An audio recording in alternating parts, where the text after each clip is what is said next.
team leader in the Gourock Council.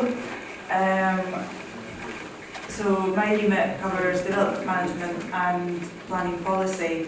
And just a bit of a background, we have recently, in March-April time, submitted our evidence report to the Scottish Government, to the DPA, for consideration. However, the evidence report is part of the local development plan preparation. So that was sent back to us with more information required on infrastructure and housing. And the reason I'm mentioning that is because we actually published a local place plans webpage with a submission date for local place plans of July, I think it was this year. But that date, that timescale has been extended. So if you were to prepare a local place plan, you now have more time. So that's good news, I think. In terms of why a local place plan might be needed, is to enhance engagement in development planning, empower communities, promote community aspirations, and influence planning decisions. So to prepare a local place plan, you have to be a community body with a constitution. This doesn't necessarily have to be an adopted constitution, but as long as there is one. And just in terms of like a simple how-to step-by-step guide, you need to be the community body, and you need to produce a plan or decide what your boundary for the local place plan area will be, which we can help with maps, and in terms of the council can help. Also, Planning Aid Scotland is another organisation that help community bodies with local place plans. Further engagement is very much encouraged when preparing a local place plan. So you would gather your ideas and areas that you want to discuss within the plan, related, do sort of your own research about the relevant documents that cover that, and also the alignment with other policies like our local development plan, for example. So that these are just some of the important things to note about the local place plans. And community engagement, so that the plan reaches a wide audience, you need to consult on your proposed plan and ideas within the plan. So things like charrettes, surveys, questionnaires, and these sorts of things we can also help you with when preparing your plan. I'm not sure what stage you might be at.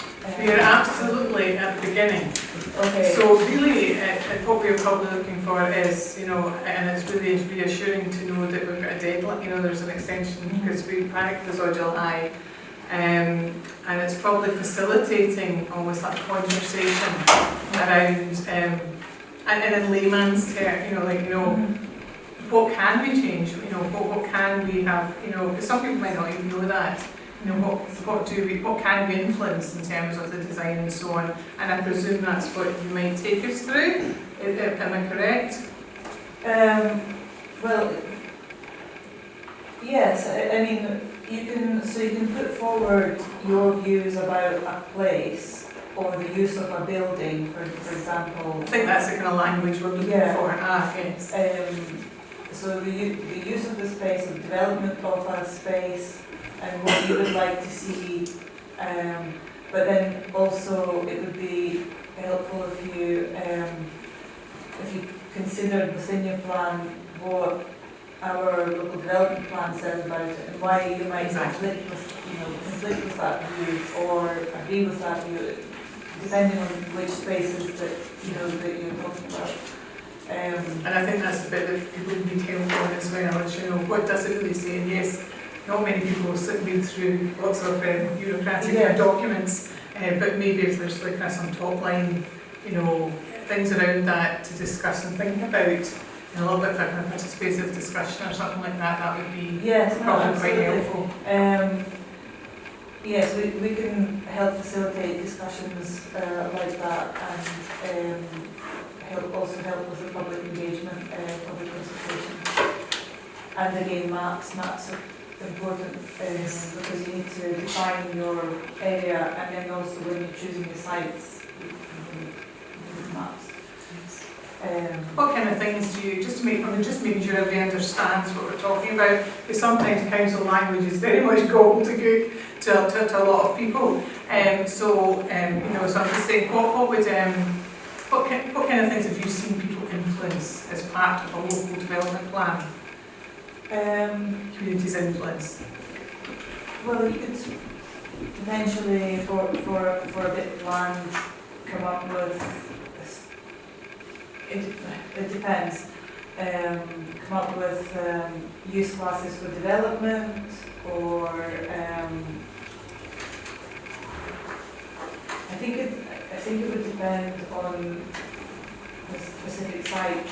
I have brought an example of a local place plan that was that good for that has been produced for Stuarton, and I think it's a helpful example because it's not too sort of complicated. Yes. It just has it identifies some sites. It's not too long. It's quite brief. And I think it would be a good one to look at. So you could start thinking about policies, your own policies and how they're worded, for uses, specific criteria for development. Yes. So if you take, for instance, the station land, for example, because that's been previously raised, and about what you might think that space should look like. Yeah. That would be an example. Yeah. So we would. So in terms of like the national policy framework and the local development plan, so the criteria you need to consider are, say, creating a sense of arrival, higher design standards of buildings and places. Like things like that. So would you might want to build on those characteristics, or you might want to suggest your own. It's really having, I think, a brainstorming session. It's identifying your target areas and deciding what you might want to see there. So it's community driven, and as long as it sort of meets these legislative requirements, which they're not, I wouldn't say they're too onerous. It's identifying the community body, containing a map, and doing some, having your statements of proposals. But that's including the identification of the sites. Also consulting the wider community, so it's not just from people. Yes. Well, I was just going to say, is there any questions? Thank you very much for that. That's very interesting. And of course you will be aware of some of the history of how we got here, and it's lovely that you've taken time to come along and approach it. But there were two things that I guess had come out of previous meetings, and this is only my version of the journey. We were involved in helping with the local development plan by getting the message out, that people come along here, come and see the thing. They created a top 40 list of all the things we'd like in a local community done, and it was all prioritised of what would be done first, town clean up, all those kind of things. So there is a master plan, which we all feel we've put into. That was stage one, and I was very happy with that. Now, it's a little frustrating that it's not been moving forward as fast as I want, but I do understand that comes down to budgets and willpower and all sorts of things. Secondly, I was invited to come and speak at the Town Centre Regeneration Forum, and was reasonably horrified to discover that there were plans to develop in front of the station. When I brought it to this forum, nobody knew. So we were a bit alarmed about that. So this is where the conversation about local place plan then came out. Someone said, oh, maybe the way to do that is to address it by making your wishes explicit. Is that what you see this as for? I'm trying to understand where it all fits together. You know, where's the master plan, and what does it? Why is it an end date? It sounds like this is a process that should be open forever. Well, it's because it will sit with our local development plan. So once you've produced your local place plan, we will use it as a material consideration, and it will be published. And so in terms of that, we have a timeline for our local development plan preparation, and where it might, so where the local place plan might sit in that process. So that's why I was. And I think that's probably highlights quite easily is that it's still helping people to understand what actually, because some of us do, very much know what a local place plan is, but there's plenty of people who don't understand. But and I think if we haven't made sure we have that, we communicate that in some way. Thank you so much for all of that. We communicate that in some way and have that proper discussion, like a really informed discussion, if you like. But I think that's so. What's the best process in terms of the way forward for us to do that? Well, so I would say establishing a steering group so you have a community body with a constitution. Yes. That was a yes. Yes. So if the way the home did it, that's my other. That's the other one in Clyde that have started the process, was set up a steering group and have sort of established steering group meetings. So we could have another session whereby we come along and do a more focused, I think, session on local place plans, because I wasn't really sure. Yeah, it's through that. How this was Thank you for that, Lisa. And what stage you might be at with the plan.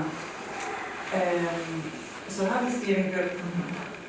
Start thinking about ideas and locations and sites. Which are the important sites, and most importantly, think about the boundary, because the local place plan must have a boundary.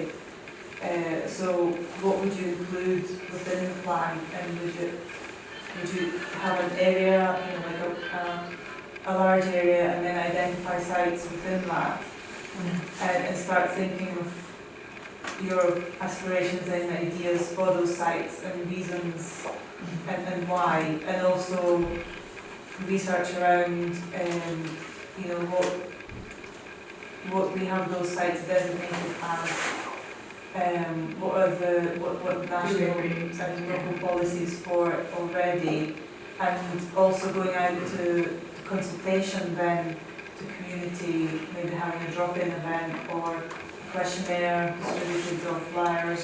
Yes, that sounds So this is where I come back to confusion. And then Callum, sorry, I'll take you. I do apologise, maybe you'll know more. So just very, very briefly. Callum, go first, so you might be able to answer. I think you've got to be careful about not duplicating some of the engagement you've done already. The community council will have a huge amount. Yes, locality plans as well, so being aware of locality plans. Yes, not just that, the community council will have done a line, so they have got a tracker, so there is a lot of information on your tracker that naturally can then say, could we do that, could we give that more focus by having it in a place plan, we can drill a bit deeper so it's not on a tracker. So we're ahead of the game by saying actually we've got places where the community already saying here's issues, Yous are taking forward through a track, so you could incorporate some of that into our place plan and say, here's our main concerns about Gourock based on what we're getting from the community, but how do we as a community, the stakeholders, to then put an action plan to challenge that? And that could be, say, looking at the private sector, the public sector, but also just be careful about you've done a lot of engagement already. That's where I was trying to actually get to, because yes, there is a big problem that was my slight concern, because I mean we spent a lot of time. There was a big consultation session in this building a year and a half ago probably, and a questionnaire asking the whole community what they saw as being the priorities, and these were all ordered and then it was redistributed online, and so there's a lot of work went into that. And I was starting to get confused in those years, because I was thinking, this sounds like it all over again, and we've gone a long journey already. That's a local development. Yes. Yeah, well, that's wider. Yeah. But you could base your statements, your proposal statements on the results from that consultation. Right. And just say that in the plan. So this is defined. Do you see this as we're defined not a town as so? I think we see ourselves the whole time. We're talking about individual places. Is that So right? it can be a street, it can be a small area. It really depends what that group then defines as their community challenge you've got, as you represent the whole of Gourock. So you need to decide actually, so from that, the Gourock Place plan, they just go to focus on Kenbrook Street or all of that area. I see what you mean. The groups have got the right to define. And that makes sense. That makes But sense. it's important not to confuse that with the wider locality, the six locality action plan. Okay, I need to bring some other people. I'm very, very conscious of time. We've got a big tracker slot tonight, so I'm going to have very brief comments. Thank you. And we go generally. Apologies. Yeah, we do have a boundary already. We've got Gourock, and also we've got a lot of work behind us. But what I'm looking at is, if we've got timelines and we've got all these restrictions, is there also funding at the end of that? You can apply for funding. We don't have funding, but I think you can apply for other funding. Let me check. That's part of engagement. Part of engagement we've been doing is actually to inform our funding. So we are going to identify priorities. For instance, we know accessible Gourock, we know caring Gourock. There's things like changing. So there's things we already know, but of course we would have to apply. We'd have to apply for that funding, and there's lots of different funds around to do that. But the first thing we need to do is our priorities, and we've had a lot of engagement around that. Okay, we're going round and circles of wee bit. Is that Hi, so I'm Liz Robertson. I'm one of the Ward 4 councillors locally. I'm here today representing Stuart's office, but I'm also the chair of the Alliance Board, which is the community planning partnership for Inverclyde. And I guess a question, just from what I'm hearing tonight, I'm just wondering, there's a lot of industry that's already gone into locality plan, a lot of industry that's already gone into locality plan, and you guys have clearly done a lot in terms of engagement in your own community. And a kind of key question, not easy for me to say, I would have is what is different in this, what is the added value of this, particularly if there isn't any resource that's going to come in the end of it, much more industry to what end, really? Because obviously, I suppose what you're saying there is, and I agree actually, because there's a lot already identified and we're continuing to do so, and it's almost maybe like just putting that in communication, if you like, a better communication of what we've got at the moment to, well, just so you're aware that, you're aware of that too, but basically, so that informs funding that you might want to look for. So for actually getting out of it. Yeah. So, yeah. So does that answer some of yours as well? I mean, if I'm fair, it's not always joined up, but because we started to talk about the state of the railway line, the station, the place in front of the station, people started to talk about this local place plan, and I thought maybe that's the solution. I think it was brought out to the fore to allow us to feel that we were being heard. In that forum, and that seems absolutely appropriate and reasonable to me. And that makes sense to me. The only thing I would say at the end is that I don't want us to waste time doing that for that purpose, when in fact, I've listened in the middle of the town centre regeneration forum with the guys that are dealing with that are saying the whole thing is stalled at the moment anyway because there is a land ownership contention going on. And I was told, and I don't know whether I should quote this, but I won't put any name to it, you know, I wouldn't worry about this is not going to happen anytime soon, was what I was told. I think the thing, And I wouldn't want us to follow this. yeah, but I think the thing that's brought it to the fore is that feeling not heard. You know, so and that's the important bit is, so we kind of got a good idea of what the community are saying, but it's feeling not heard, and it's just making sure that that is coming through loud and clear about that, and maybe we just need to. So I think the action around this right now is for us to probably just go in and we chat about this. I think is probably it in the back of this. That's a good all-round information you've given us there. And then we might well take you up in Yeah. your offer of, you know, on Might well pursue that. So listen, thank you so much for that, and if you feel you need to head up, please do so. We really appreciate that. Can I just say one thing? Oh, yeah, sorry. The plan, as I just said, it was 19 months ago, built up here. Be the same thing as Fairley, it's far advanced. The West Kilbride, I think, is going to complete this. Did you say yours is advanced? Did you say? We looked at well advanced. Where we were, and I say we started 19 months ago at the start. Yes. But I think they're way behind the times. Yeah, okay, so we need to look at a few things around this and maybe I actually think West Kilbride, if I should submit theirs, that's complete. Yeah. So we can still go through some things that people are seeing that the issues that can be brought up. Yeah. Thank you. That's a great idea, I'll be honest with you. That's a great idea, isn't it? It said, I think it was 110 quid. In the American consultation, 110 people responded. It's not much in a village of 8,500. Yes, right. But some people are interested, some are not. I know. The wee group that is folks on it are really pushing for it.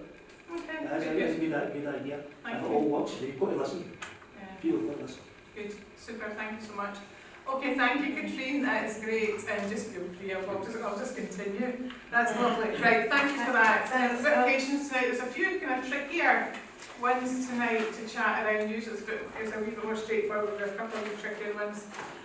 So I'm moving on to number 6, International Men's Day, and I'm sorry to say we are a little bit pushed for time, so we've got a big tracker slot, but it's over to Geraldine to lead on this slot. Okay, I'm more than aware of the political smoking stuff going around about having an International Men's Day, but men here in Europe wanted an International Men's Day celebration, and I heard them. I'm probably the only slightly person here to hear them. But I thought, okay, so I went home and researched as much as I could about culture, across the planet, across time and space, and I found that, in actual fact, even in other species, animals and things, it's the men that like to adorn themselves, the men that are colourful and attractive. And I thought, well, so this be something along those lines. And I saw what they did at the Oscars in March, with the men wearing brooches at the Oscars. And I thought, well, there's something I can go with, because men used to wear flowers in their lapels. And I thought, that's something about the way I do now.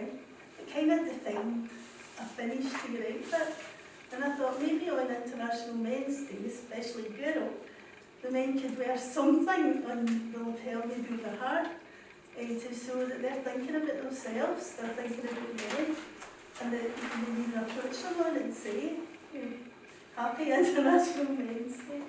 And to finish, I'd like to say, I'll get them used to the idea of wearing something in their lapel, because on the 25th of the month, men are asked to wear a white ribbon on their lapel in support of women. So I listen to you on Women's Day, so now you can listen to me on Wednesday and give something back to you. Thank you. Happy International Men's Day. That was brilliant. I think it's, what we say in Gourock is we're very strong, and obviously you've seen we've been strong in women's rights and will continue to be so, but actually celebrating the men in our community as well, and all the different things. So Daniel, looking at all the different things that you're actually contributing in your achievements and so on, and especially those who are really ambassadors for women as well. So it's important you did bring that in generally. Maybe just a couple of minutes when we want to tracker. Then the men in the room want to tell us maybe some of the issues that you think we should be raising more, in the community. Please feel free to shout now. Can I just ask when International Men's Day is? Is it the 19th of November every year? So can I just say that you do have every day of the year for Men's Day? Oh, you did this? I don't know how to do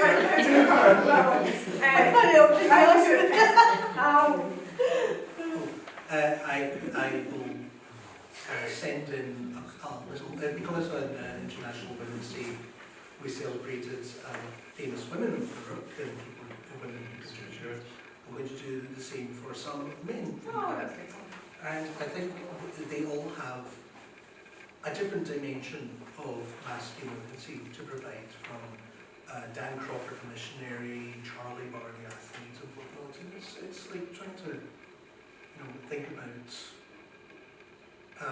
more productive and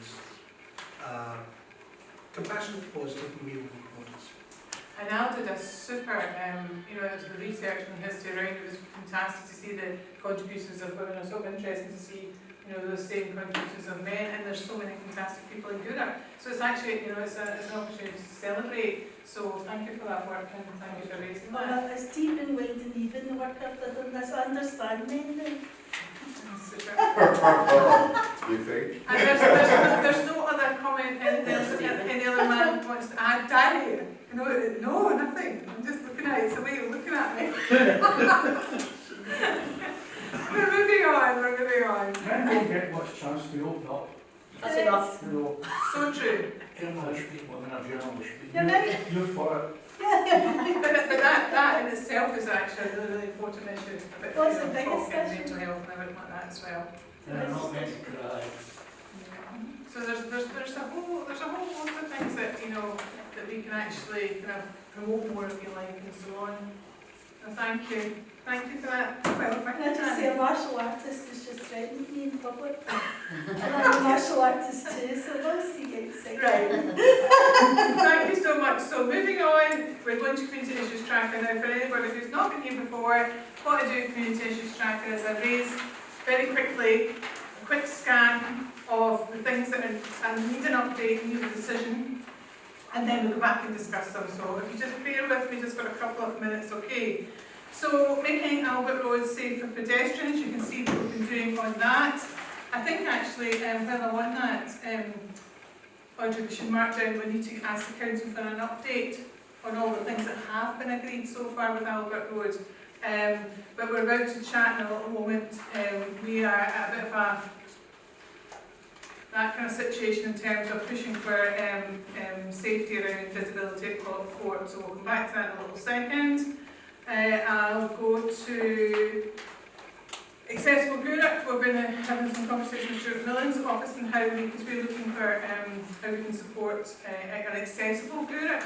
So we're very strong in changing place toilets for one. We've been in touch with Stuart's office. We're waiting an outcome of our implied leisure bid, and we'll also have sent an email off to the ASN group to have conversations with parents in particular about if people where you would want those toilets to be, because it's absolutely important they're the ones that guide that. So that's at the early stages, but just so that's kind of new information to share with you. Actually not too much tonight, actually, which is fine, just big things. Clock Road petition, we're just about the traffic congestion around Clock Road. We've not had the Western Ferries, we met recently with residents, okay, so one of the solutions that have been proposed by after the round table, which is what the petition called for, a round table with residents. It called for, just actually talk with the residents, because that hadn't really properly happened. What's come out of that is a proposal around passing places, but having just met with the residents recently, there's some questions around so there's the welcome, at least there's some progress, but actually how effective are those going to be? And there was something around, actually taking away spaces, whilst it's going to take a long time. It's been restrictive, parking, etc. So there's a whole host of questions. It was felt that Western Ferries, it was like the elephant in the room, that actually extending your car park and sticking your hands in your pockets actually to deliver that was actually the best solution. But you can imagine that the response we got from Western Ferries, especially when we just wrote from them this week, and what they are keeping going is we're building 2 new vessels, we haven't decided about what's going to happen to existing ones, or what only happens in